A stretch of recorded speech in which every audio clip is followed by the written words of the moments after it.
No, this is not a drill and your eyes are not deceiving you. We officially have some real Nami support, not a card that just draws a card or really hard to enable, but it like bounces your characters. No, nothing like that. An actual Nami that pulls out events. Battle Nami might just be here, but I think there's a lot of hesitation, a lot of doubts around this card, and there's a lot of positivity around it as well.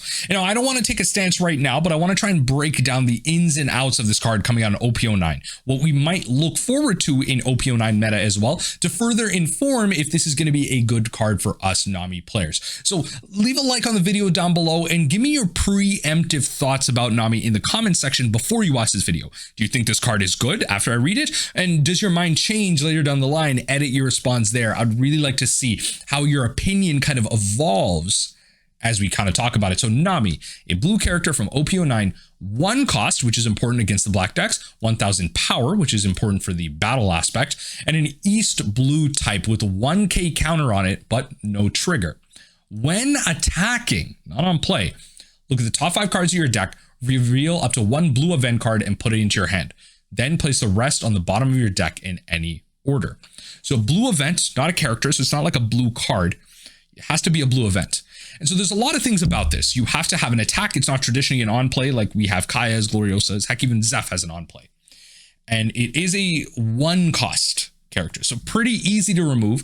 And it's not really taking any life. It's 1000 power, but the trigger is on attack. It doesn't need to deal damage or anything like that.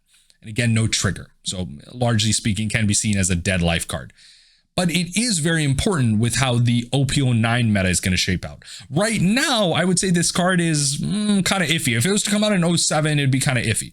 But it might actually be a necessary evil in 09. Because I hope you all understand that Kuja Pirates is not playable in 09, especially with our predictions going into that metagame, and we've yet to see what full support is for the whole set and the new kind of 4 Yonko Pirates and everything. But Kuja Pirates is not playable specifically because Blackbeard is a top leader, or is predictably going to be a top leader. Your on-play abilities don't activate for the Blackbeard player, but then on main activate, you may trash 1 card from your hand until the end of your opponent's next turn. Your opponent's on-play abilities do not activate. And it's kind of the scary thing. That means a Gloriosa package that largely relies on kind of on-play effects will not work. And especially, I think, if Nami is going to be the top of the metagame for even now and going into 08, you're going to see cards like decks like this really proliferate because 10 cost Martial D Teach makes it so in a leader's effect is nullified. This also means that Nami's ability, based on the conversations I've seen from like level 0 judges and everything, and a lot of people kind of tagging me and showing me that this card, this 10 cost card, nullifies Nami's effect, activate main. This is an activate main. This happens every turn. That means the turn Blackbeard is played. Every single turn, like until up to 1 of your opponent's leader's effects are negated for the rest of the turn. That is it, right? So then up to 1 of your opponent's character effects are negated until the end of your opponent's next turn. Then their character cannot attack. So this says they're negated for the rest of the turn. So on your turn, if you survive this onslaught, you could then win on your turn. But then you can't win on their turn when they're activating main and swinging large.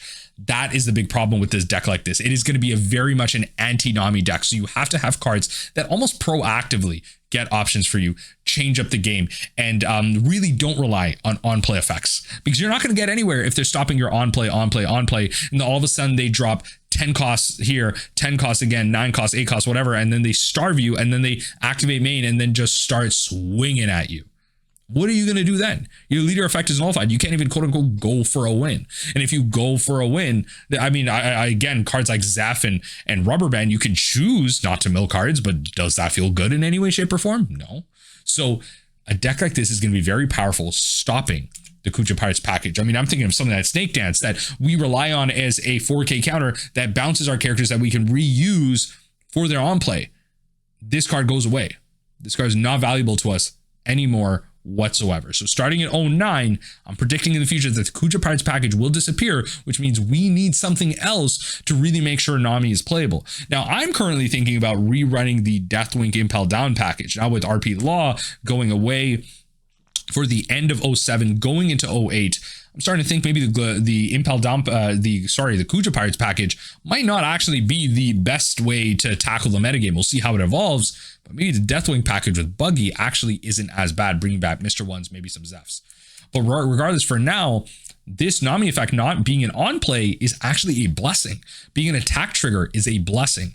Now, it really depends on how much removal and what those options are for the Blackbeard deck. So we'll see what happens. I think it will play some of the traditional black cards. A lot of them are on play effects, but there are some options that those decks have in terms of removal. So we'll see how much support it gets, and it's very easy to remove. But even if we can get off one attack with it, that'd be very amazing. Unfortunately, again, it just doesn't have an on play, which really holds it back. At least it's not dead in hand with something like Margaret is, or Rush Usopp.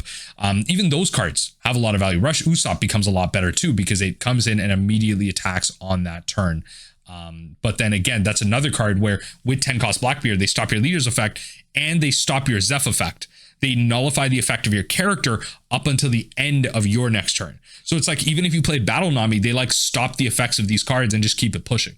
So it's really hard, and it's going to be really hard to contend with decks like this. But again, I think because that 10 cost only stops one character, having a wide board and having different options like this are going to be very key in situations like that. Now, this card immediately reminds me of something like 3 cost Brook, where in the Lucci matchup, you see 3 cost Brook attack into the Nami player, even as a 4K swing, because yeah, the attack fizzles, but what it does is it minus ones a 1 cost like Kaya or Gloriosa, and then pops it because it's then 0.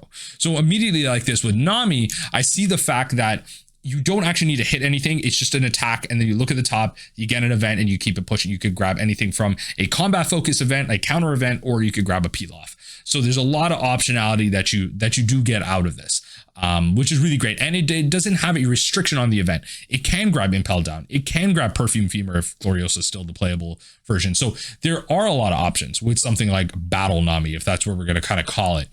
But it does have some variability there. Being East Blue type, it is searchable by Apis.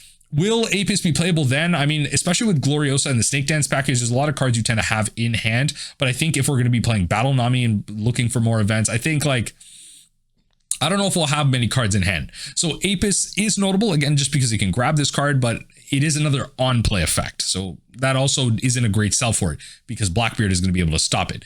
But if Blackbeard stops us, but then the other matchups we have are really profiting from on-play effects and are really favored for Nami, then maybe something like this could be playable. Also, Gum Giant Gavel, I do want to note that because it's a character, a lot of characters might actually counter swing into it. So I do always want to remind folks, they always forget, especially in paper, you can't do this on Sim, but in paper, people forget that Gavel only protects the leader. This tends to be a card that you attack, do all your stuff, you leave up 1 Dawn, you're like, I can protect my Zeph. You can't. You can't do that, especially with 1K power only. It's going to be very easy to swing in and remove it. And if Gloriosa is not going to be playable, that means we're not going to be playing Margarets. So we're not going to have blockers to throw in front of the attackers that go into the Nami. So that makes it a little tough. So pointing out again, a card like Gavel doesn't really protect a card like this, and protection in general does matter as a 1K power character that generally is just going to get swung on and removed. So is something like this actually that playable with all those things considered? Now, the mirror is something I want to mention as well, because the mirror right now is largely like, it's solitary. It's not a good mirror. It's not a well-designed mirror at all. And I think a lot of people talk about how the design of mirrors in a card game is a good marker for power, design, and playability and balance. I don't think that's true. I think I don't think you have enough TCG experience, because as a Magic the Gathering player, I can tell you there's plenty of mirrors that are very bad for like in the game. They suck. They're pretty much solitaire. They're pretty much who goes first. But that doesn't mean the format is bad. It doesn't mean that there aren't other options. It just means the mirror is bad. I think a lot of combo or linear strategies like this end up that way.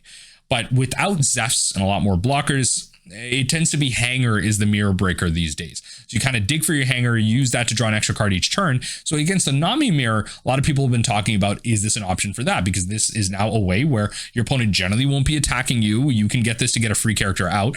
But then you also open up your opponent for a way to then use up more events, which we could then maybe play Zeph. So if Battle Nami becomes a thing, then something like Zeph could actually be really powerful because your opponent activates blockers. They use other events to maybe interact with you. Zeph could be a great way on your turn to then take advantage of a situation like that with the Battle Nami to then mill over more cards. So maybe, especially in the mirror, if Battle Nami becomes popular, Zeph is going to be a great way to break that, because if your opponent as a Nami player is going to be activating events to then take advantage of the combat steps and not necessarily block out a Nami, but then just use up their gavels and all that stuff, every time they use that, a Zeph could be a really powerful way to stop that. That would be the only situation where I'd see like this card being actually good in the mirror, because giving your opponent a combat is not like, it's not worth them playing like 2 gavels and a mellow for you just grabbing a peel off.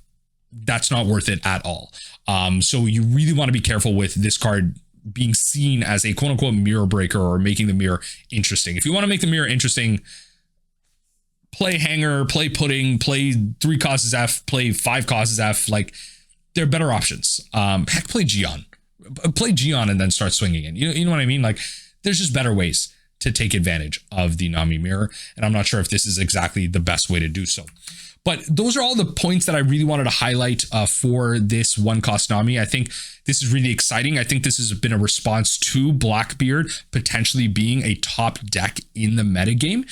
And so I want to make sure that this does get highlighted with that in mind, that it is probably made in response to that, that this is something to look forward to, that maybe Bandai does want to design around Nami. They do have that in mind. They do want to give us a piece. They don't want to make us completely unplayable. So this does make me happy in that sense. But this also means that maybe we do get another blue card, another, more Nami support. There was that other event, Steam Shower or whatever it was that we made a video about and talked about a bit ago.